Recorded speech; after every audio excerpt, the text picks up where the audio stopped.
ஆனந்த் ஒரு பொறுப்பற்ற இளைஞன். அவர் வாழ்க்கைக்காக சூதாடி பெரும் கடனில் சிக்கி இறுதியில் தனது வீட்டை விட்டு வெளியேற்றப்பட்டார். அவர் பிறரிடம் பணம் பறிக்கிறார். காலப்போக்கில் அவரது செல்வம் பெருகியதால் ஒரு விதவையான தோழி சித்ராவை அவர் விரைவில் கவனிக்கிறார்.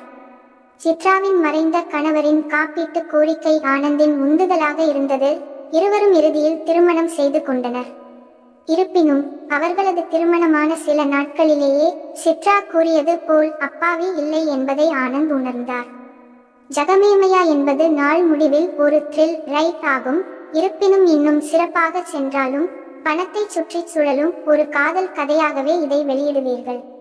இது எதிர்பாராத திருப்பங்களுடன் உங்களை ஆர்வமாக வைத்திருக்கும் ஒரு படம். மேலும் ஒரு பக்க குறிப்பாக கலியுகத்தின் கொடூரமான பார்வையும் கூட. நல்ல மற்றும் பயங்கரமான சாத்தியக்கூறுகளை கடந்தால் கதையில் வரும் கதாபாத்திரங்கள் பணத்திற்கு மட்டுமே செலவாகும். மேலும் அவர்கள் தங்கள் வேலையை திறம்பட முடிக்க முடியும். காதல், ஏமாற்றுதல், திருமணம் அல்லது கொலை.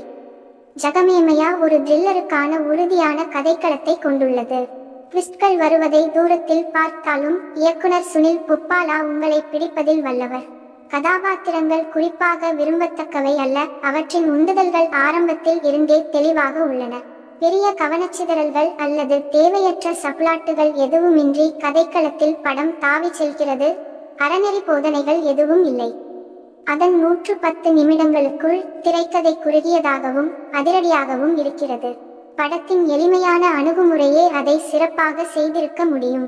பார்வையாளர்களை ஆச்சரியப்படுத்த இது இரட்டை ஒப்பந்தம் மற்றும் வஞ்சகத்தை நம்பியிருந்தாலும் சதித்திட்டத்தின் வளர்ச்சியும் கதாபாத்திரங்களின் வளர்ச்சியும் எப்போதாவது மிகவும் வசதியாக இருக்கும்.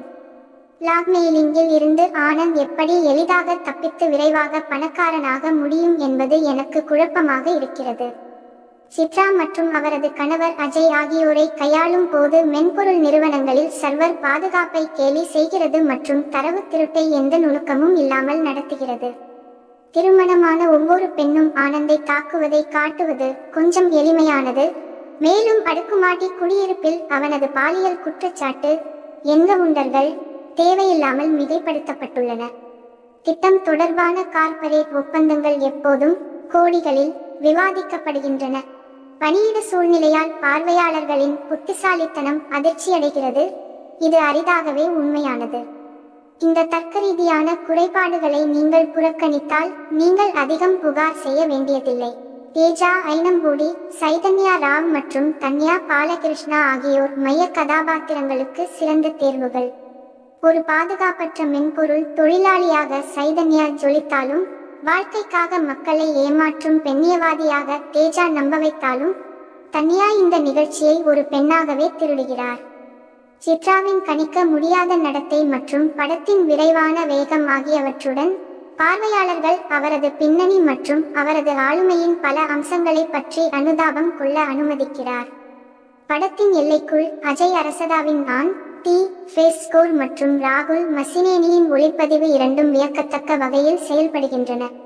பூர்வசிவோ ராட்சசிவோவுக்கு பிறகு பிருத்விராஜ் ஒரு மரியாதைக்குரிய துணை பாத்திரத்தை பெறுகிறார். ஜகமேமையா போன்ற இணைய படங்கள் கதையை விட்டுக் கொடுக்காமல் OTT பார்வையாளர்களை மனதில் கொண்டு தயாரிக்கப்படுவது சாதகமானது.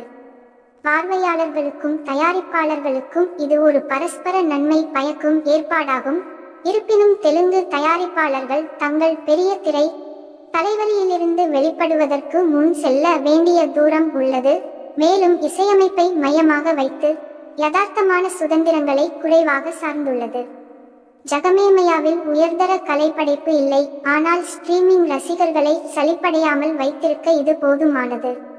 இது ஒரு நியாயமான டைம் பாஸ் கட்டணமாகும். பொழுதுபோக்கு, திரைக்கதை மற்றும் ரசிக்கத்தக்க நடிப்பால் த்ரில்லர் ஒன்றாக நடத்தப்பட்டுள்ளது. சிறப்பாக குறிப்பிட்டு இசையமைத்திருந்தால் படம் மிகவும் முக்கியத்துவம் வாய்ந்ததாக இருந்திருக்கும்.